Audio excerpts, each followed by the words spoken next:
Welcome to Rethink Your Perspectives blog, helping you to unlock your potential, empower your mindset, create productive habits, and boost your motivation. Today's topic is an article entitled The Common Denominator of Success. This blog is dedicated to finding, sharing, and discussing a variety of topics around the struggles our clients and audience go through.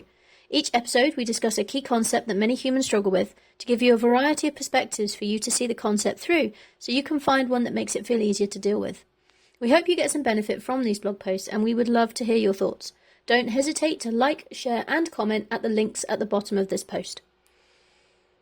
The Common Denominator of Success.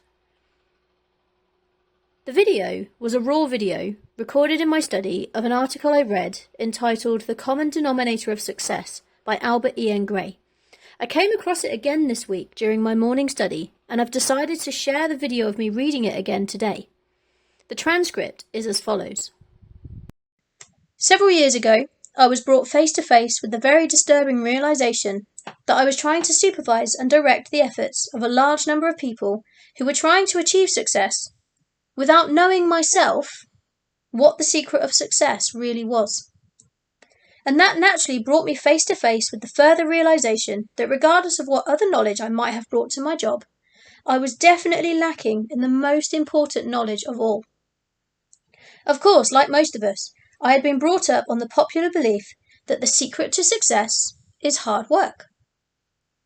But I had seen so many people work hard without succeeding, and so many people succeed without working hard,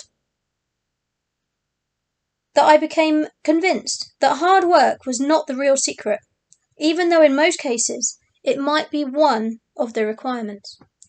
And so I set out on a voyage of discovery, which carried me through biographies and autobiographies and all sorts of dissertations on success and the lives of successful people, until I finally reached the point at which I realized that the secret I was trying to discover lay not only in what people did, but also in what made them do it. I realized further that the secret for which I was searching must not only apply to every definition of success, but since it must apply to everyone whom it was offered, it must also apply to everyone who had ever been successful.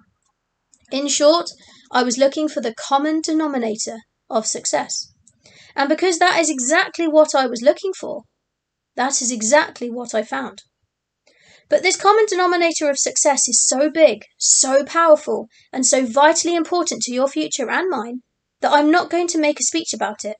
I'm just going to lay it on the line, in words of one syllable, so simple that anybody can understand them. The common denominator of success, the secret of success of every person who has ever been successful, lies in the fact that they form the habit of doing things that failures don't like to do. They formed the habit of doing things that failures don't like to do. It's just as true as it sounds, and it's just as simple as it seems. You can hold it up to the light, you can put it to the acid test, you can kick it around until it's worn out, but when you're all through with it, it will still be the common denominator of success, whether we like it or not. It will still explain why people have gone into a business or profession with every apparent qualification for success and have been nothing but disappointing failures, while others have achieved outstanding success in spite of many obvious handicaps. And since it will also explain your future, it would seem to be a mighty good idea for you to use it in determining just what sort of future you are going to have. In other words, let's take this big, all-embracing secret and boil it down to fit you. If the secret of success lies in forming the habit of doing things that failures don't like to do, let's start the boiling down process by determining what are the things that failures don't like to do. The things that failures don't like to do are the things that you and I and other human beings, including successful people, naturally don't like to do. In other words, we've got to realise right from the start that success is something which is achieved by the minority of people and is therefore unnatural, and not to be achieved by following our natural likes and dislikes, nor by being guided by our natural preferences and prejudices. The things that failures don't like to do, in general, are too many and too obvious for us to discuss them here. And so, since our success in every endeavour lies in our ability to persuade others to do what we would like them to do, let's move on to a discussion of the things we don't like to do. Here too, the things we don't like to do are too many to permit a specific discussion.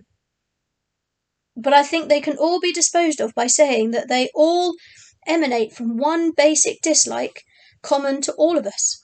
We don't like to talk to people about something they might not want to talk about. Any reluctance to approach someone to suggest a change in their activity, to persuade them to take a new approach, is caused by this one basic dislike. Perhaps you've wondered what is behind this peculiar lack of welcome on the part of those we're trying to persuade. Isn't it due to the fact that our prospects are human too? And isn't it true that the average human being is highly resistant to change, even when it's for their own improvement, and is therefore prone to escape our efforts, to persuade them to do something they don't want to do, striking at the most important weakness we possess, namely, our desire to be appreciated. Perhaps you've been discouraged by a feeling that you were born subject to certain dislikes peculiar to you, with which successful people are not afflicted. Perhaps you have wondered why it is that those who accomplish most seem to like to do the things that you don't like to do. Well, they don't. And I think this is the most important encouraging statement I have ever offered any person. But if they don't like to do these things, then why do they do them? Because by doing the things they don't like to do, they can accomplish the things they want to accomplish. Now let me repeat that. Successful people are influenced by the desire for pleasing results. Failures are influenced by the desire for pleasing methods, and are inclined to be satisfied with such results as can be obtained by doing things they like to do. Why are successful people able to do things they don't like to do while failures are not? Because successful people have a purpose strong enough to make them form the habit of doing things they don't like to do in order to accomplish the purpose they want to accomplish.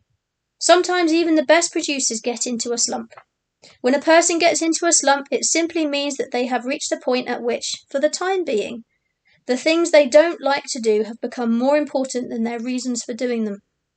Many people with whom I have discussed this common denominator of success have said at this point, but I have a family to support, and I have to have a living for my family and myself. Isn't that enough of a purpose? No, it isn't.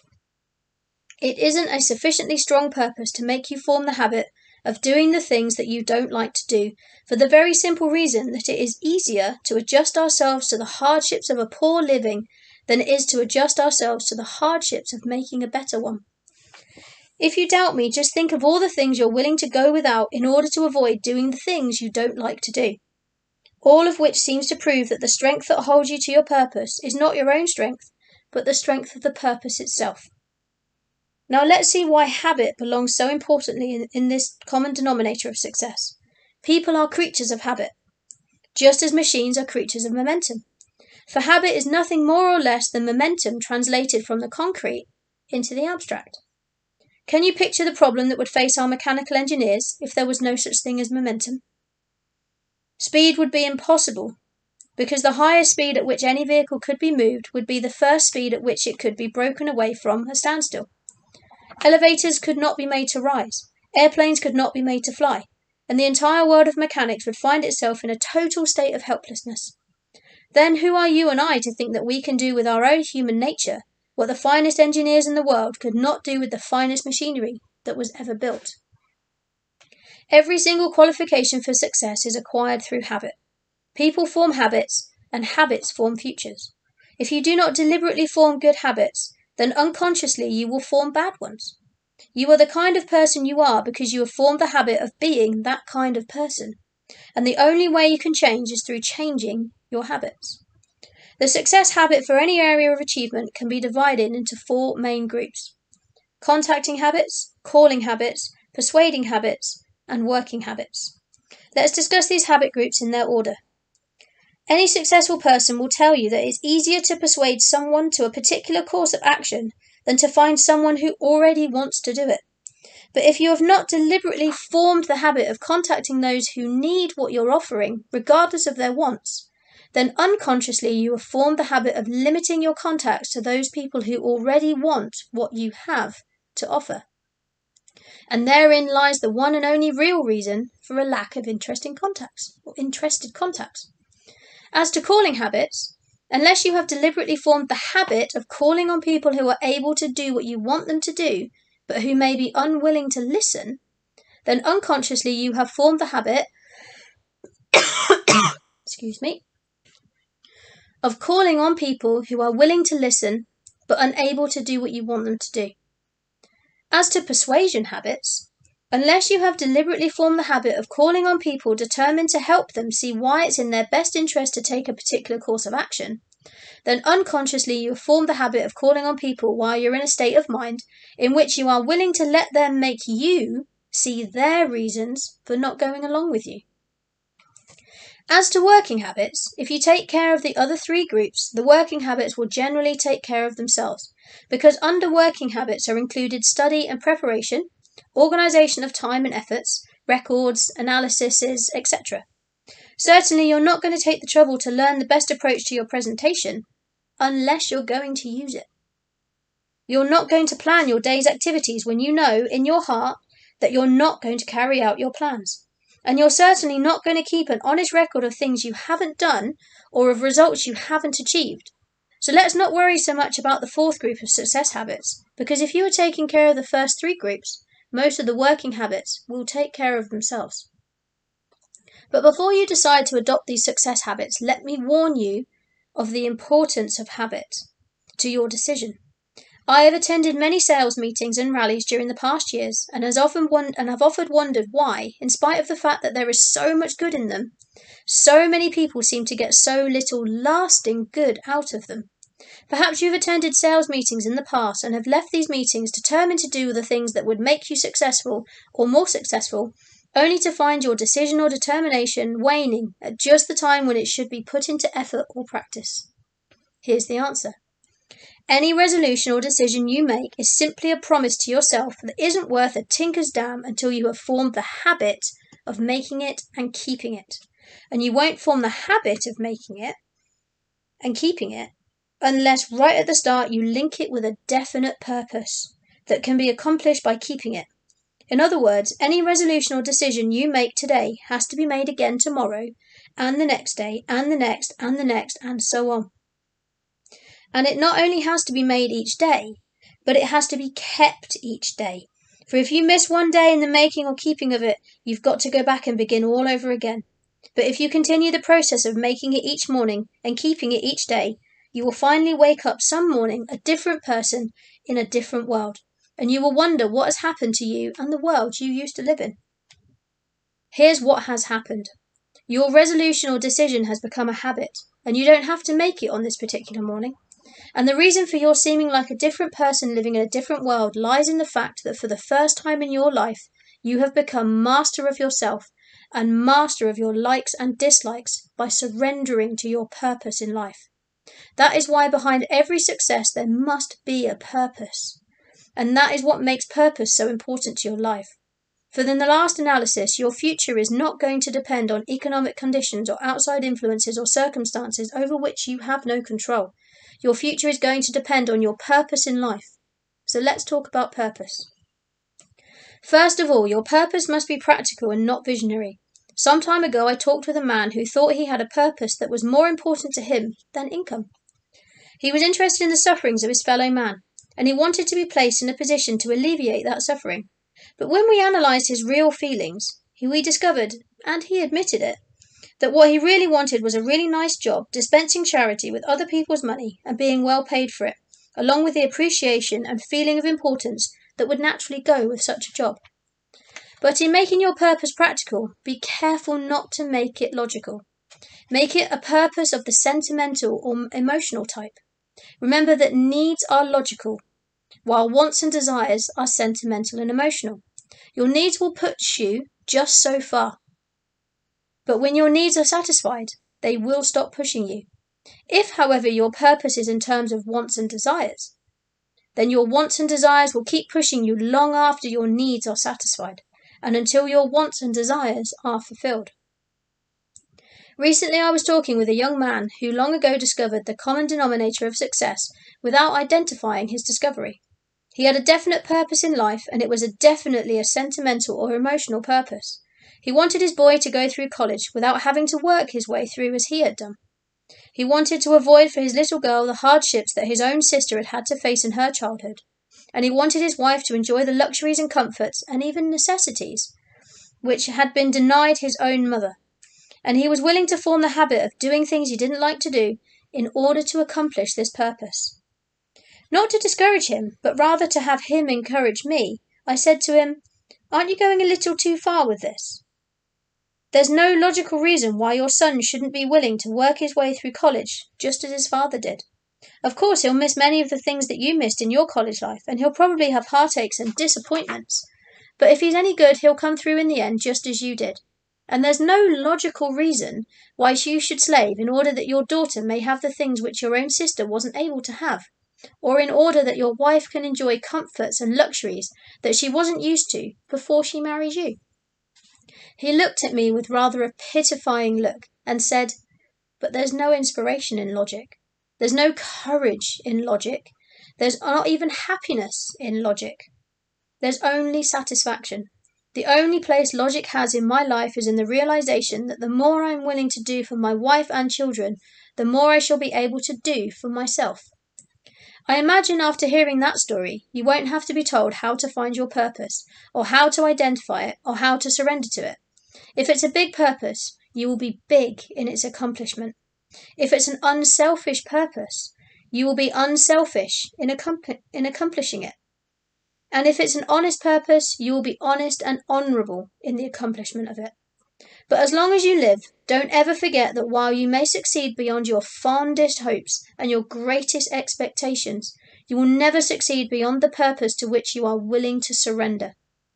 Furthermore, your surrender will not be complete until you have formed the habit of doing the things that failures do not like to do.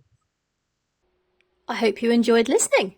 But a big takeaway from the author was that from all the people he interviewed, he realised that it wasn't just what people did that made them successful, it was also what made them do it. The article explained that further and gives the secrets of success. Can you develop it if you don't have it already? The author says it's easy to do, but it takes a lot of self-control and awareness. The author also points out that any decision is a promise that we make to ourselves, but it isn't worth a damn unless we create new habits to support the decision. Unless we update our subconscious habits, we will simply continue doing what we have always done, and consequently keep getting the same results. The results we don't overly want, that we know we can do better than. So can you develop the common denominator of success? The moral of the article is that we can all develop the common denominator of success through simply being aware of our non-productive habits and replacing them, and the awareness that our future is dependent on our purpose in life. So what do you think? If this resonates with you and you want to discuss it further, then get in touch today, either here or through any of my social medias, or schedule a call to discuss it with me directly. A few habit shifts will propel you to the success and life you want to lead. My mission is to help others to understand their mind, how to shift their mindset with simple habit changes so they can start living their best lives. I hope you enjoy this video, and please comment, like or subscribe. I love hearing from my readers and finding more ways to help them individually. So I look forward to speaking with you soon, and hope this post and this podcast helps you to start unlocking your success mechanism. Constructive criticism is always welcome. To your success, Jay. Rethink your perspective.